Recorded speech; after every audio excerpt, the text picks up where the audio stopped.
how do we understand the Second Amendment as it applies to things such as the right to make your own firearm? I'm going to break this down for you in just 1 second in a very geeky way. Stay tuned. You're not going to want to miss this. Hey folks, I'm Mark Smith, host of the Four Boxes Diner, proud American gun owner, constitutional attorney, member of the United States Supreme Court Bar, and best-selling author. If you have not subscribed to the Four Boxes Diner Second Amendment channel, please do so and show your love for the right to keep and bear arms. All right, folks, so I'm not going to talk about a specific court case here. I want to do something a little bit differently. I want to talk about conceptually why we have a right to make our own firearm. But the purpose of this video is not actually to give you all the reasons why we have a right to make our own firearm, which we do, by the way. It's really to show you how to start the process of analyzing Second Amendment questions from the beginning, because there's some confusion here. And the next series of videos I'm going to be doing are some very geeky, detailed, analytical explanations so you get it precisely correct about how we apply the Second Amendment, what it means, some of the pitfalls that people may engage in, including the anti-gunners trying to encourage you to take a misstep, but I will help you make sure that doesn't happen. So I want to start this process by talking about the right to make your own gun and how to analyze it, because this is very important for other conceptual reasons. What do I mean by that? If you look at the Second Amendment's operative language, right, the operative, not forget about the prefatory language, we've talked about that before, but the operative language, which is the right of the people to keep and bear arms shall not be infringed. We know that language quite well. We know that it presupposes, it protects and codifies a pre-existing right. You can tell that from the language, the way it's written. Now, here's the key. Step back for a moment. Ask yourself, what exactly in the text of the language, the right to keep and bear arms shall not be infringed, guarantees you the right to make a gun? It doesn't say anything about the right to get a gun, the right to make a gun, the right to build a gun, anything like that, does it? Now, here's what's going on. There are certain anti-gun lawyers out there and anti-gun judges that are trying to argue the following, that the United States Supreme Court in Nyserpa versus Bruin said that the start of any analytical analysis of the Second Amendment starts with the text of the Second Amendment, which of course it does. And they say when we read the text of the Second Amendment, the right of the people to keep and bear arms, there's no reference there to, in the plain text of the Second Amendment, to, let's say, the right to make a gun, or the right to have a magazine in a gun, or even the right to have a trigger, because it's not in the plain text. And because it's not in the plain text of the Second Amendment, well, basically the plaintiffs' lawyers, the gun rights lawyers suing to challenge gun control laws automatically lose. We don't have to shift the burden to the government to come forth with historical analogs to justify their gun control laws, because the plaintiffs' lawyers, the gun rights lawyers, the Second Amendment lawyers, whatever you want to call them, they have failed to establish their prima facie case, because in the plain text of the Second Amendment, the right of the people to keep and bear arms, there's no reference to certain things, such as magazines, or to the right to make a gun. Now, this is absurd, and I want to talk to you about why this kind of argument fails, so you understand it. So to begin with, the U.S. Supreme Court in Nyserpa versus Bruin and in Heller says, of course, like any other part of the Constitution, you start with the text, which we know what the text is. But the Supreme Court has already spent several Supreme Court decisions defining the text, explaining the text, interpreting the text.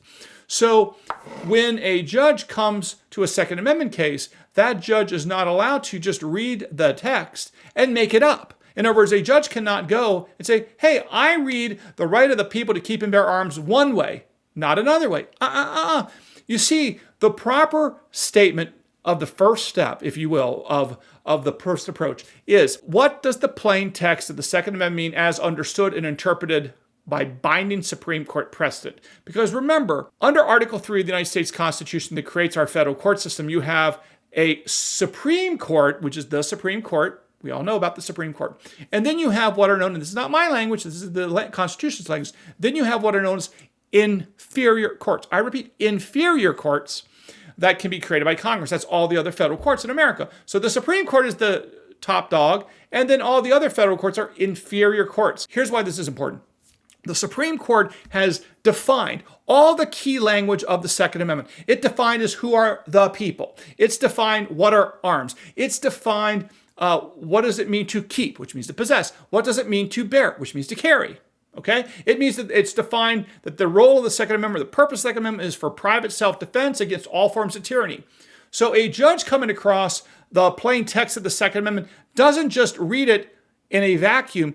that judge has to read it in conjunction with, alongside with the Supreme Court's precedents of Heller, McDonald, Caetano, and Bruin to understand what the Supreme Court says is the meaning of the Second Amendment. And by the way, when the Supreme Court defined these terms, it did not do it making it up. It literally analyzed historically, using everything from dictionaries to American history to even English history, what exactly was the words, the right of the people to keep and bear arms shall not be infringed, mean, and that is exactly what the Supreme Court has done. So the first step is, does a lawsuit challenging a gun control law touch fingers with or interrelate or some other way interact with or burden the right of the people to keep and bear arms as understood and interpreted by the Supreme Court? So that's the first critical thing you have to understand. So sometimes the anti-gunners are talking about plain text or hyper-textualism, things like this. That's a game. It's trying to give them an excuse. They want the excuse that they want to redefine the Second Amendment as they see fit, but they are, ready?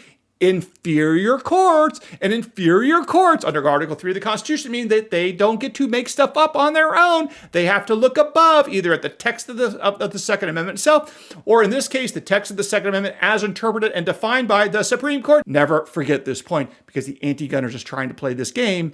Number one. Okay, now what happens? But that's not all that the Second Amendment protects, or the Constitution, because here's the thing. Step back and think about the First Amendment. So the First Amendment protects the right to free speech, the right to assembly, the right to a press, free press, okay? All these things. Is there anything in the text of the First Amendment that talks about printing presses? Do you see the word printing presses in the First Amendment? Do you see the word ink in the First Amendment? Do you see the word pens or paper or pencils in the First Amendment? Do you see the word computers or emails? Do you see the word text messages? Do you see the word facsimiles or faxes? Do you see the word telephones or computers or the internet or anything like this? No, you don't. No, you don't. Why is that? Because obviously, as the Supreme Court has explained, going literally back to the beginning of our country, and I'm going to give you a great quote to prove my point in a second, going all the way back to the start of the United States Constitution and all the way back to the start of the U.S. Supreme Court, the understanding was that the text of the Constitution lays out, yes, what's protected, but any sort of things that are necessarily implicated by the text of the Constitution also is protected when it comes to the Bill of Rights. So think about another way. The Sixth Amendment of the United States Constitution is the right to confront your witnesses. It's called the Confrontation Clause. And what this is all about, among other things, says that you, with a lawyer, by the way, have the right to confront people against you before you go to jail, right? If you get to confront testifying witnesses, cross-examine them, all that good stuff. Did you know that in the Sixth Amendment, there's no reference to, again, a requirement that says you're allowed to meet with your lawyer privately without the government listening, right? That's not in the Sixth Amendment. Of course, you have that right, because that's, the lawyer who meets with you if you're in prison and the lawyer wants to meet with you in prison and take notes, there's technically no requirement on the Sixth Amendment in and of itself. The language or text of the Sixth Amendment that says that your lawyer has the right to bring a notepad in with a pen to take notes to prepare you for your criminal defense at a trial. So there's a lot of these things that I would say are necessarily implicated or necessarily presupposed in the Bill of Rights, not just what's spelled out. And again, this is not just me. This is Supreme Court has said this repeatedly. So even though the text of the Second Amendment doesn't talk about the right to inherit guns, the right to make guns, the right to buy guns, it's implicit, it's necessarily implicated as our magazines, as our bullets, as our ammunition, as our triggers, right? These words don't appear in the text of the Second Amendment, but obviously they're necessary components to have an effective right to keep and bear arms. It's very basic constitutional law. Now this law of necessary implications goes back all the way to the year of our Lord, 1819, in a Supreme Court case many of you probably even learned about in school, a case called McCulloch versus Maryland, a famous decision written by the Chief Judge of the time, Chief Justice John Marshall. Here's what he wrote in McCulloch versus Maryland, and you'll see what I'm saying and why this is so important for you to understand when it comes to protecting rights in the Second Amendment that may not appear specifically in the text of it, okay? All right. Here's what Justice Marshall wrote in McCulloch versus Maryland in 1819 at the start of really the early days of the Constitution. He says, quote, "A Constitution to contain an accurate detail of all the subdivisions of which its great powers will admit and of all the means by which they may be carried into execution would partake of the proximity of the legal code and could scarcely be embraced by the human mind. It would probably never be understood by the public. Its nature therefore requires that only its great outlines be marked, its important objects designated, and the minor ingredients which compose those objects be deduced from the nature of the objects themselves. Now, this is really early 19th century language. It's a little hard to understand for us, but you can tell basically what they're saying is that things that are necessarily implicated by the text of the Constitution are protected or covered by it, because you can't write everything down that would be covered by the Constitution, because it would take up thousands and thousands and thousands of pages and no one would be able to understand it. And that's what Justice Marshall was saying. That's not how the Constitution in the United States works, or any Constitution for that matter. So with all this said and that background said, let's just use as an example, do you have a right to make your own gun? Well, let's step back for a second and think about this. We now know that Americans have a Second Amendment right to keep and bear arms, as defined by not just the text of the Second Amendment, but as how that text is understood and defined and interpreted by the U.S. Supreme Court in a series of precedents by the Supreme Court, which lower courts, inferior courts, have to follow. All right. Now, obviously, the right to keep guns means the right to possess them. The right to bear guns means the right to carry them. Well, all of this necessarily requires what? Hello, we know this. To keep and bear arms, you need to first and foremost come into possession of a firearm. You need to get a firearm in the first place. And how do we necessarily get these things? Well, there's a bunch of ways you can do it. One is you can make your own firearm. Two is you can buy your own gun. Three is maybe you inherit it. Four is maybe somebody gives it to you as a gift.